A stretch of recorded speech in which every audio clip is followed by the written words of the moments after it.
Laura Johnson was never one to keep her head down. At 32, she was already considered one of the top minds in her company's strategic marketing division. Creative, precise, and fiercely ambitious, she'd climbed the corporate ladder not through favors or luck, but through hard work and resilience. She'd stayed late nights, worked through holidays, and carried the weight of entire product launches on her back. Her name was synonymous with results. That's why what happened to her shocked everyone. Everyone but the people who'd seen it coming all along. It started with a laugh that wasn't hers. It came from across the sleek conference table during a quarterly planning session. Mr. Charles Bryant, the company's vice president of marketing, had leaned in toward Laura as she reviewed projections for the upcoming campaign. With a smirk, he'd interrupted her, his voice cutting through the room like glass. "I have to say, Laura, for someone so pretty, you sure know your numbers." The room chuckled nervously. Laura didn't. Her spine stiffened, the words hanging in the air like smoke.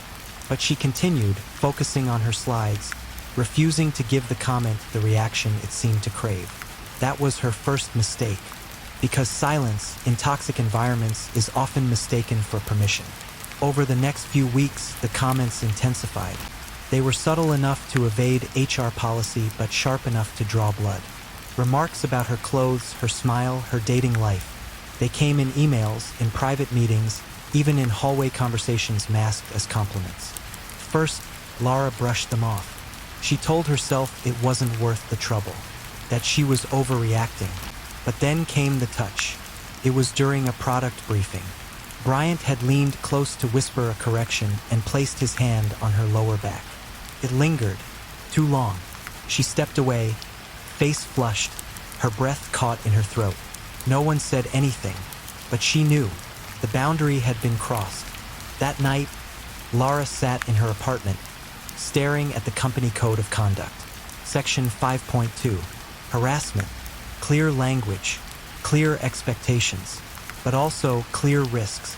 She'd seen what happened to Jennifer in finance last year, reported a manager.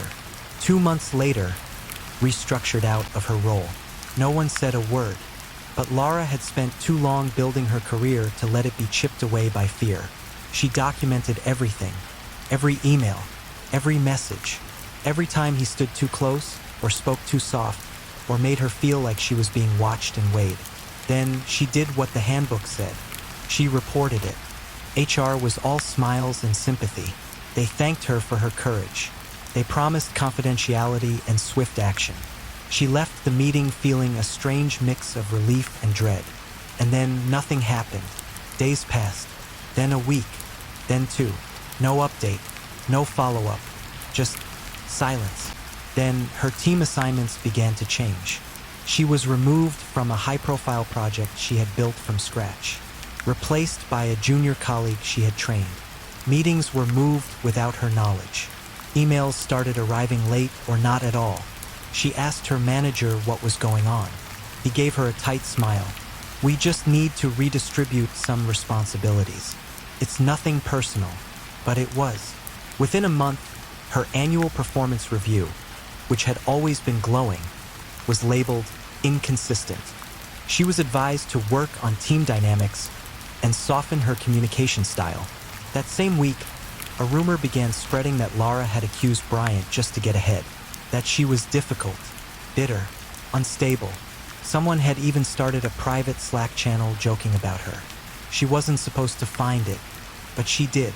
The worst part, Bryant was still in meetings, still laughing, still leading the projects she used to call her own. And everyone, every single person who knew, looked the other way. When Laura confronted HR, they looked exhausted. "We understand how upsetting this is, Laura, but unless we have more concrete evidence, there's not much we can do." She stared at them. "You mean the emails? The texts? The testimonies from 2 colleagues who heard him?" They shuffled papers. "It's not enough." 2 weeks later, she was put on a performance improvement plan. A last warning, a red flag on her record, and then came the letter. It was a Thursday morning. She arrived at her desk to find a sealed envelope. Her heart sank before she opened it. Termination of employment. Effective immediately. No explanation. No exit interview. Just security waiting to escort her out. Lara didn't cry. Not until she was in her car, alone. The weight of a decade of effort unraveling in her lap. But this isn't where her story ends. 3 days later, she posted her story anonymously on Medium. She detailed everything, the comments, the retaliation, the silence. It was raw, vulnerable, angry. She clicked publish and closed her laptop. By the next morning, the post had gone viral. Over 200,000 views, thousands of comments, and more importantly, more stories. From women, from men, from people in the same company. Some had stayed silent for years. A whistleblower from IT reached out anonymously. He had access to internal logs, messages Bryant thought were deleted, archived complaints HR had buried. He was scared, but he was tired of watching. Lara gathered everything. She contacted a journalist known for exposing corporate abuse. Then she found a lawyer. The article hit the front page within a week. The company issued a statement. "We take these allegations seriously." Bryant was placed on leave, but Lara knew better. She knew how stories got swept under headlines, so she kept speaking. She started a podcast, invited other survivors. She spoke at panels. She worked with nonprofits. She didn't stop. 6 months later, the company settled out of court. A 7-figure agreement with a non-disclosure clause she refused to sign. She didn't want their money. She wanted their silence broken.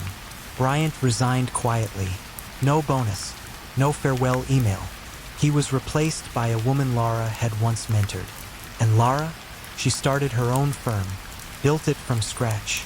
A culture of transparency, integrity, and safety. Today, it's one of the fastest-growing marketing agencies in the state. But she never forgot, because Lara Johnson learned something most people learn too late. Speaking up doesn't always protect you. Sometimes it breaks you. But in that breaking, you find something no paycheck or promotion can ever give you, your power. And when enough people speak, when enough voices refuse to be silenced, the system doesn't just listen. It begins to change. The price Lara paid was steep, but the truth?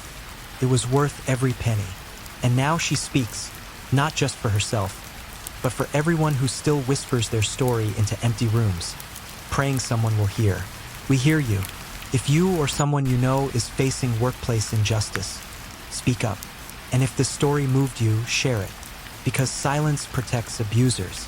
But stories like Lara's, they spark revolutions. Subscribe for more real stories that uncover the truth.